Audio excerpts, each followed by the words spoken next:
Okay, shalom. I'm back. Um, this will probably be my last video for today, but this is very important because, as the word says, my people perish for a lack of knowledge.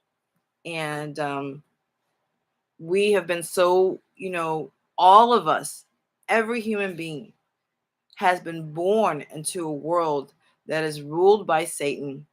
And the way he rules it is by lies. Okay. You can take elements of the truth and you can twist it. This is what lying is. Twisting, taking the truth and twisting it to fit something else. So you still have elements of the truth, but then things that are not true. And so this is how he controls people. This is how he controls us with the lies. And that is why Yahushua said, about the truth will set us free. You shall know the truth and the truth shall set you free. Because as long as we're living in lies, we are spiritually in the spiritual realm. Now, we might not feel that way physically, but in the spiritual realm, we are bound, okay, in the kingdom of darkness. And so the only way to be freed from that, be freed from demonic oppression and other sorts of things, is that we must know the truth so that we can be free from the lies. That's what we got to get set free from. So we're no longer under Satan's rule, but under the rule of our creator, Yahowah, okay? And our Adon and Savior, Yehoshua, HaMashiach of Nazareth, Yeshua, the Messiah of Nazareth.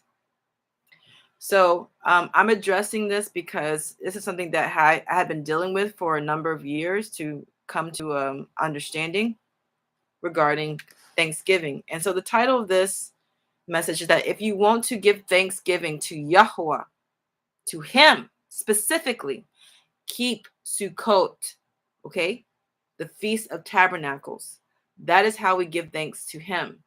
If you want to give thanks to any other Elohim, any other false gods, then you can do it on a different day, okay? And I'll explain why. Abba does not want us to worship him the way the heathens do. He doesn't want to take something that's pagan. He doesn't want us to take pagan days and then try to rework it. See, twisting the truth, try to rework it to fit it to where we're now going to use it to worship Yahowah. He does not want us to take things, traditions, customs, and days to worship him.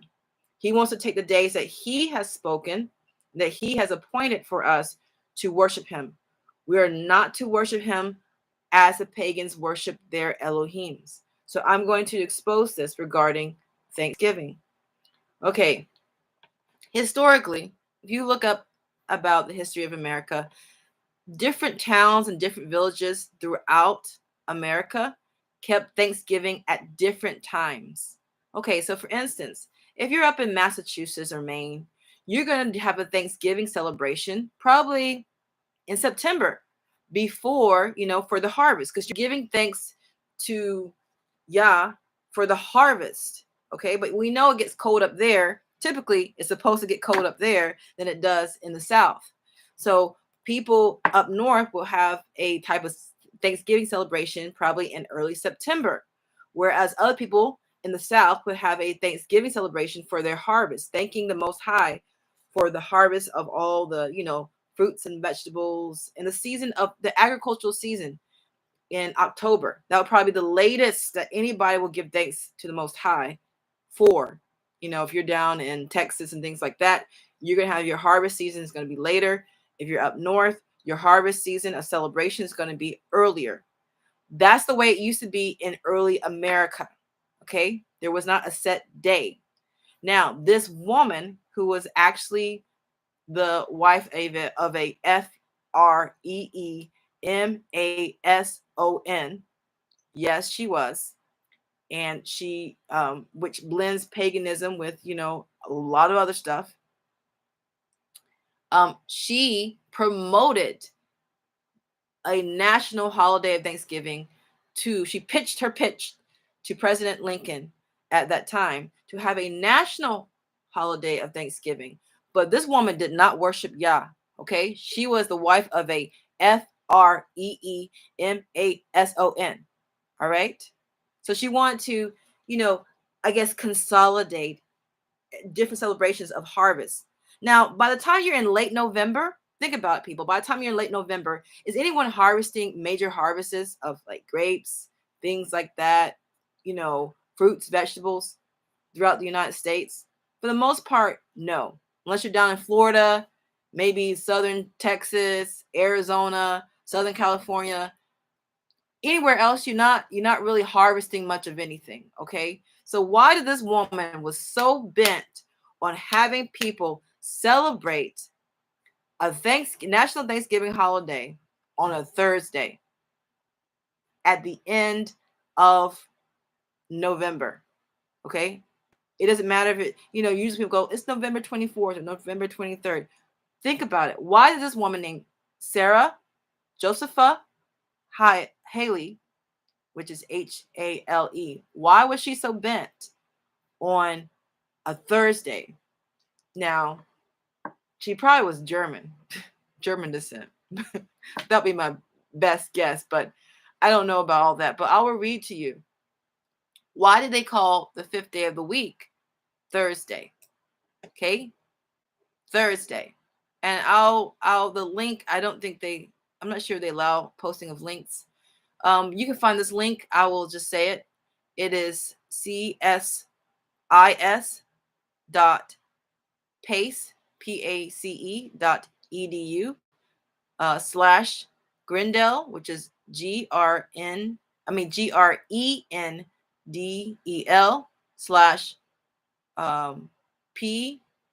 /PROJS 2002 H / Stella STELLA /Thor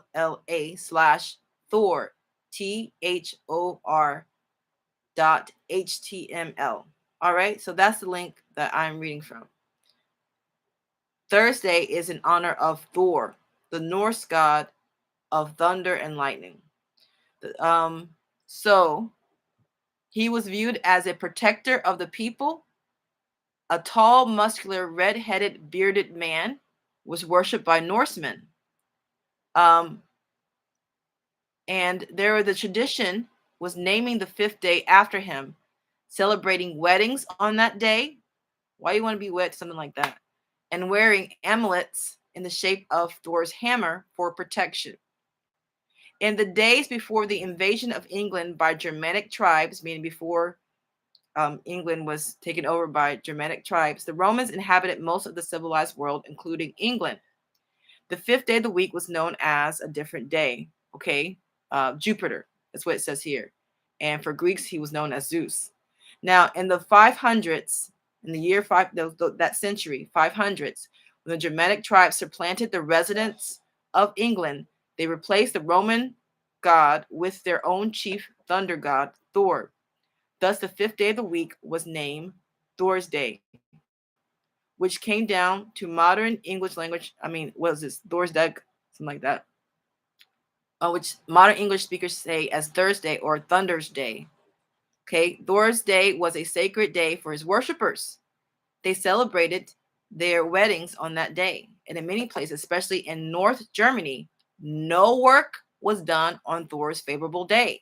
So actually in North Germany, it was treated as their own day of rest. Okay, so today is Thursday. Today specifically for many people, what they call Thanksgiving, and yet no one's working today, right? For the most part. Interesting. Which God are we really giving honor to on this day? That is the question you need to be asking yourself. Go to the Most High and ask, who are you giving thanks to? And people may say, well, I'm giving thanks to Yahowah. Ask him, please. Don't assume and don't listen to anybody else. Just ask him how he feels about it, please. Okay.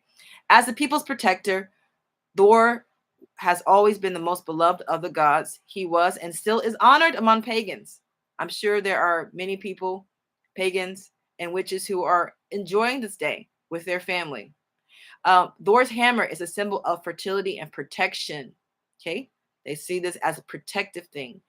Thor keeps the people safe from enemies, giants, by destroying them with his hammer. He brings fertility to crops when his thunderstorms and rain fertilize and nourishes the crops. And it was used, the hammer itself was used to sanctify a marriage, bless the bride, a newborn child, bless the dead person, bless the prior at the funeral in order to ensure the person's resurrection. And some, well, I'm just trying to summarize everything. Okay, so this is why this day is called that day. So this woman named Sarah Josepha Hale, hold on, I think it's okay, did this because she wanted to give honor to, you know who, Thor. All right. This is why she convinced, but she used deception. She used wiles, just like I've quoted from Numbers chapter 25 in my previous videos, how the Moabites use wiles to get Israel to commit sexual morality. Wiles means to use trickery, seduce, to use deception, okay? To get people to honor her favorite dramatic god, Thor. And this is how she did it. She convinced President Lincoln to set aside a consolidated day with people unknowingly not knowing that it was done in her heart to give thanks to this particular dramatic deity. Okay? If we want to honor Yahowah and give thanks for what all the things that he has done for us, we keep his appointed time to celebrate the harvest, which is the Feast of Tabernacles, okay, which typically happens at the end of September, beginning of October in general. That is the appropriate time that we ought to give thanks to the Most High. All right, not use the guiles of this woman named Josepha, Sarah Josepha Hale. She's the one who actually created the song or the poem, Mary Had a Little Lamb. Mary had a little lamb, little lamb. That woman. She's that woman. She used trickery to get the whole nation to honor the God of Thor by setting aside this day. And specifically in the dead of fall, where people weren't even harvesting things. So she was very clever and very much of an agent of the most of very much of an agent of Satan to get a whole nation to honor her favorite deity. So, we need to pull away from these things. I know it's very hard because a lot of times this is a time that this is for some people the only time they get to see their family. But who are we going to love the most? Are we going to love Yahowah more than people, or are we going to love people more than Yahowah? Are we going to spend our lives pleasing people to the point that we found ourselves in the lake of fire, or are we going to say, for Messiah, we'll gain all? Okay. I want to see if there's anything else. You can look up things about Sarah Josepha Hale. I'm trying to see if there's anything else. But a lot of her poems were promoted by the lodge, by her husband's lodge. And that's why she was upheld so much. So, I'm trying to see if there's anything else. But yeah, she loved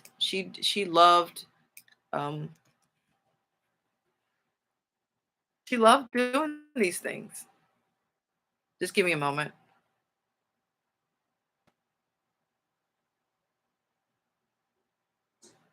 Okay, well, I think that's about it. All right, she's considered the godmother of Thanksgiving. She is not a child of the Most High. Shalom.